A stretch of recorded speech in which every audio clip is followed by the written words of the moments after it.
What's up, guys? Welcome to the TGG Garage. Today we are doing something a little weird. We're taking this 2002 Volkswagen Jetta TDI and we're gonna put a 6-speed DSG in this thing, coupled with the factory ALH that it came with. What has prompted this random thing? Well, the thing is, Mark IVs don't really come with reliable automatic transmissions. So today I wanted to put one in it. I figured this would be a good guide video to anyone who wants to do this same conversion. I'm basically gonna show all of the parts that I had to acquire to make this happen, as well as obviously all of the steps, including flashing software, reading software, to make this whole thing work, and some wiring.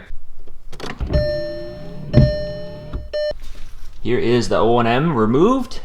So we've got the new rear main seal in. We're now gonna go ahead and press the DSG pilot bearing into the crank and install the new dual mass flywheel. All right, so I've got everything laid out that you would need for your DSG swap. So a few of these are gonna only be applicable if you're going from a 5-speed manual to this DSG automatic. So first and foremost, you're gonna need a DSG transmission.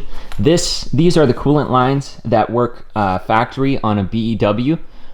So it looks like it taps into the top rad hose and the bottom water crack pipe over here. We're not going to be using this stuff because we've got a 4-speed auto ALH. We're going to use the coolant hoses that came on there for the cooler. You're also going to need, if you're doing a 5-speed swap to automatic, you're going to need either the 4-speed power steering line or the 5-speed power steering line. The 5-speed one, I believe, works a bit better because the valve bodies are both at the front of the transmission. Now, if you're taking out that clutch pedal assembly, you're gonna want this tool to help you remove some sort of automatic pedal. So this is a 5-speed Tiptronic automatic pedal. This is kind of expensive, you know, $40 to $70 depending on where you get it from, but very much so well worth it because you have to remove this special clip from the brake booster to remove this pedal. So make sure you get this tool. You're gonna need your starter for your DQ250 and ideally a battery cable for it, this one. So a lot of these special cables and whatnot are from a 2006 new Beetle with the DSG from the factory. So you don't have to exactly replicate this. Your cable from your 5-speed might just work just fine. You will need, however, the Tiptronic engine mount. Actually, this one, I'm not sure if it's DSG specific or not, but I'll list the part number down below for this one. Then you're gonna need your axles. So these are both Mark IV 2006 DSG New Beetle axles. So here is the part number for the driver's side, and this is the passenger side. With that, we did purchase a new dual mass flywheel because the original dual mass flywheels are known for clacking themselves apart. So it was a bit of a splurge, but we had to do it. It also comes with a brand new pilot bearing, which if you have any Mark IV, you're going to need to press this into the crank of your TDI. As far as the Mark VI DQ250s, I'm not actually sure if they use this shim plate or spacer plate, but this is what came off of the 06 New Beetle. That's the part number right there. It also comes with this neat little flywheel cover. Now this is what we've got for basically wiring and software here. So I picked up this MPPS V18 flashing cable. We need this to read and flash the ECU. As far as software goes, you only require an engine reflash file to operate the DSG. You can do a TCU tune as well if you want the transmission to be more responsive, but the bare minimum is that you reflash the ECU. So we've already gone ahead and read the file and sent it off to our tuner. So the other thing that you're gonna need is the primary plug for the DSG. This is what the factory one looks like off of the new Beetle. It's actually got the starter connector integrated. We actually do need this because the connectors are different between the O1M starter trigger wire and the DQ250. We also needed this DSG shift selector pigtail here. So we're gonna wire this up to our Mark VI DSG selector lever. So this is the part number here. The one that you want for this swap is actually a Mark VI shift selector because the Mark V ones are too bulky. They won't actually fit underneath your center console area. So that's what we've got. I do need to get a shift knob and cover, but we can wait for that till we're completed. Another small component is this is our battery ground, factory one from the DQ250. Again, you might end up being able to get away with generic 5-speed manual one or whatever was on your 4-speed auto, but this is what I got.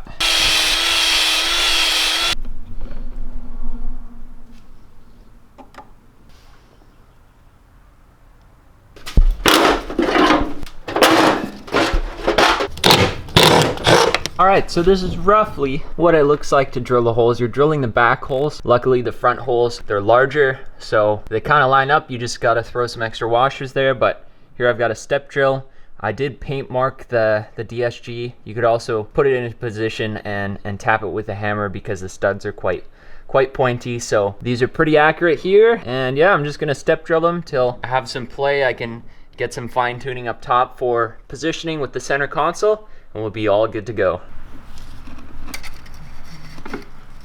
Ready?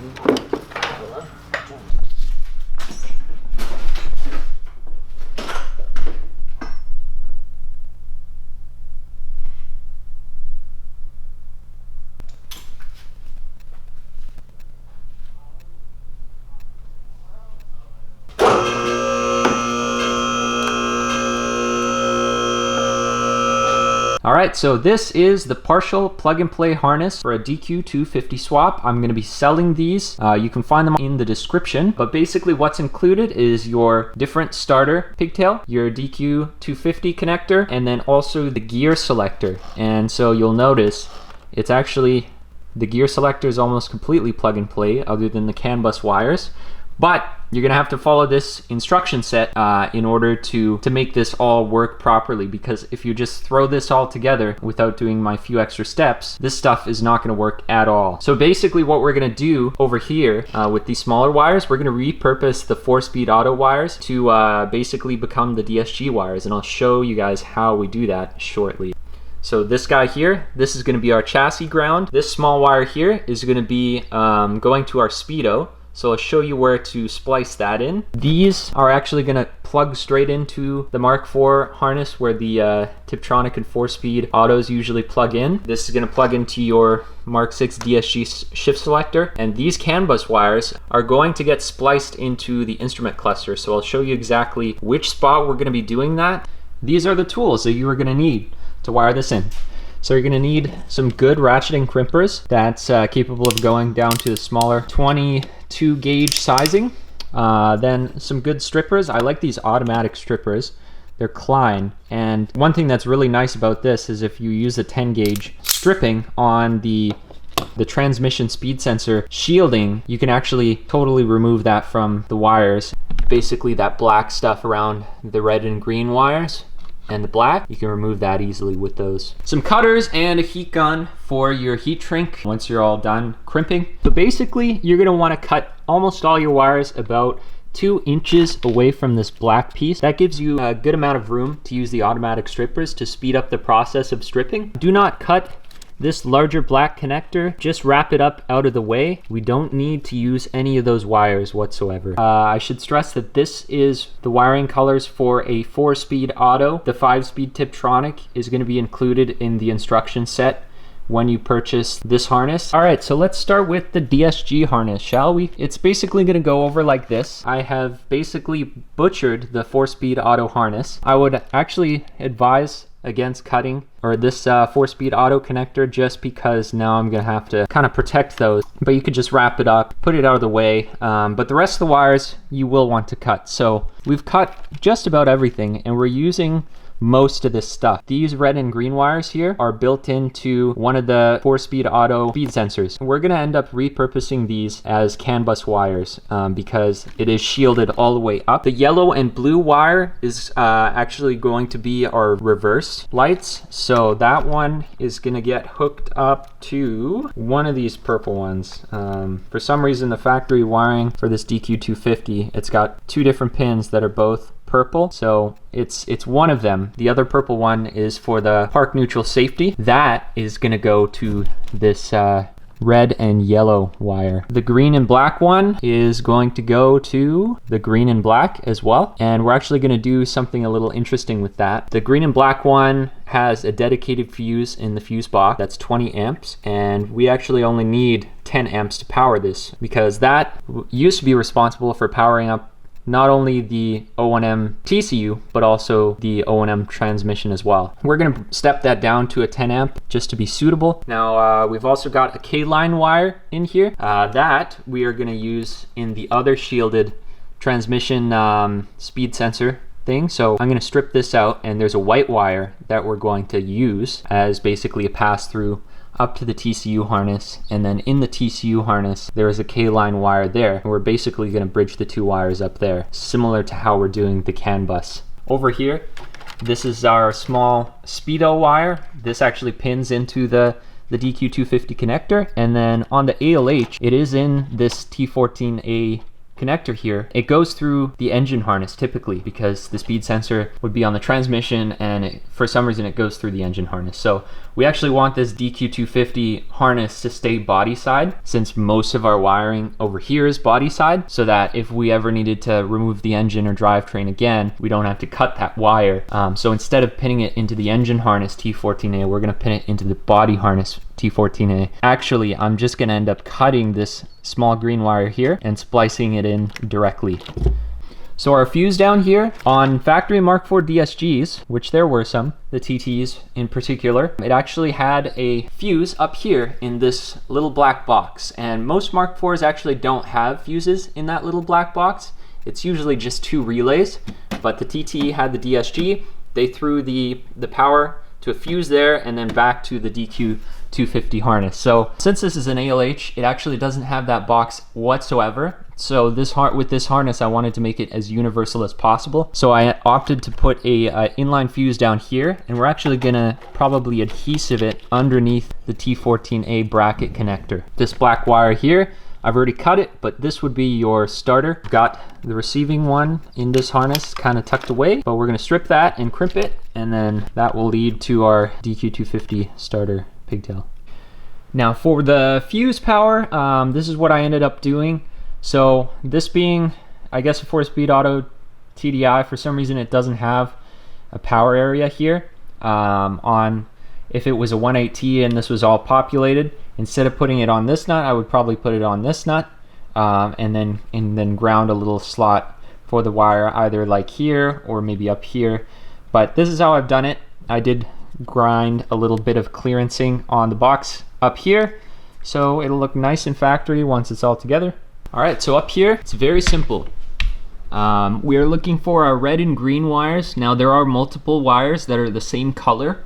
So you're going to want to refer to the instruction set on which pin, and it also helps to have a multimeter so that you can continuity check the wires in this situation, which is what I did. Just to be 100% sure, we have basically taken our green and red and connected it to CAN bus low and high.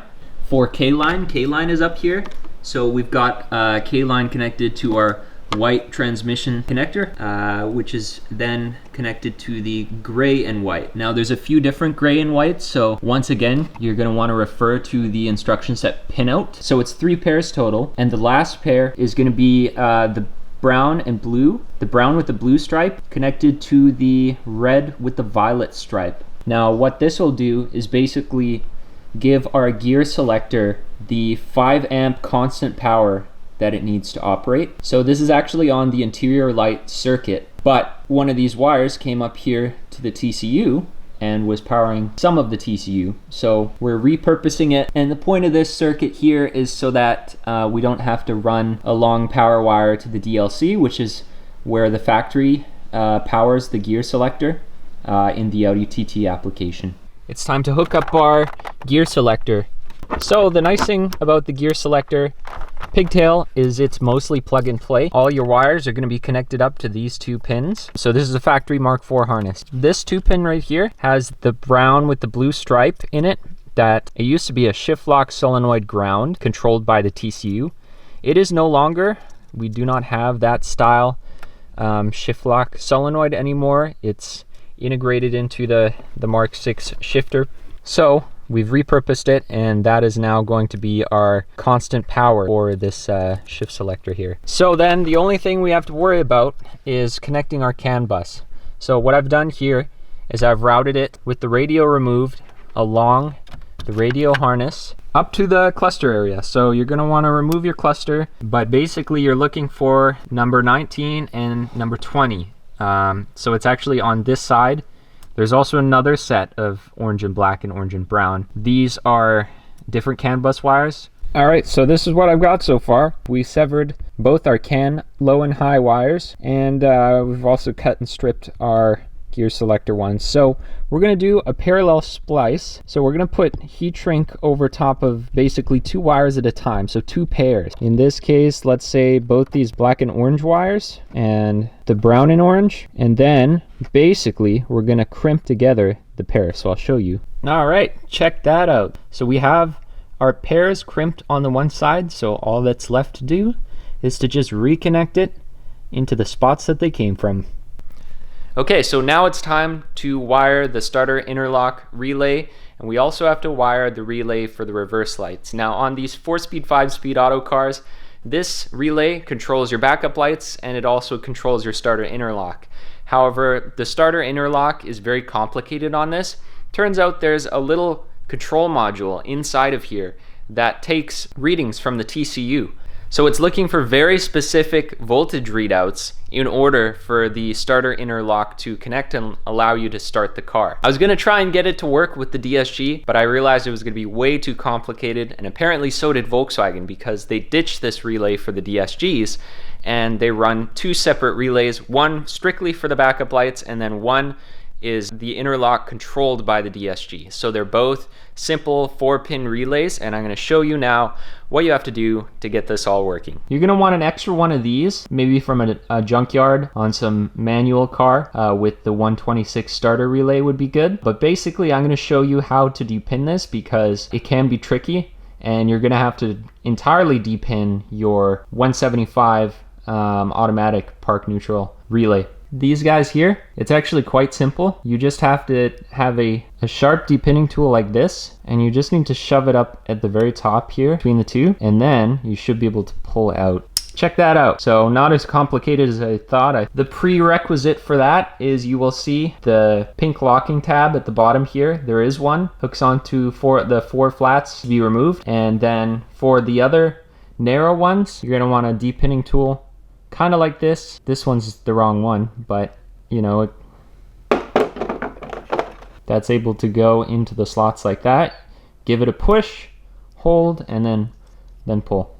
Okay, so this job can be not too bad if you just remove the relay faceplates. Literally, it's just 2 10mm bolts like this, and then you can kind of move this stuff out of the way. You're going to want to move this starter interlock relay out of the fuse panel, and then you can move it basically above once you've removed these 2 relay panels. This is what I've done so far. I've popped off the pink locking tab and I have depinned much of the connections. So the ones that you're actually going to want to depin out of here is the black with green, the black with blue, the yellow with blue, and the red with the yellow, which is this one. Now on this one, you're actually going to want to cut it at the very end, and you're going to want to put this larger relay terminal on it. And the reason for that is because we're actually pinning this in a spot that requires a larger relay terminal. All right, so this is the starter interlock relay completed. We left the ground alone. We left the red and gray wire alone. We depinned these 3 wires, so yellow, blue, black, green, and black, blue. All 3 of these wires are going to be integrated into our replacement backup relay. The 4th wire is actually going to come off of the black and green as another power trigger. So that'll be 4 wires total for that relay, which I'll show you wired up soon. But back to this one. So really the only thing I had to modify was the red and yellow wire. So it's in a different spot in the relay. It used to be one of these smaller pins like the red and gray ones. So it used to be one of these guys, but now it's one of the brown larger terminals there. So we've got it going across from the ignition basically. So that is our starter interlock to our DSG. So basically our DSG will ground ignition cranking when it's safe to do so, allowing the car to start. So that's the interlock. Once you're completed that wiring, you're going to want to throw a ideally the 126 relay is actually the designated starter relay, but a 53 relay works just as okay. Check this out. Shift it into drive. Oh yeah. Hold on, shift it into reverse. Oh yeah.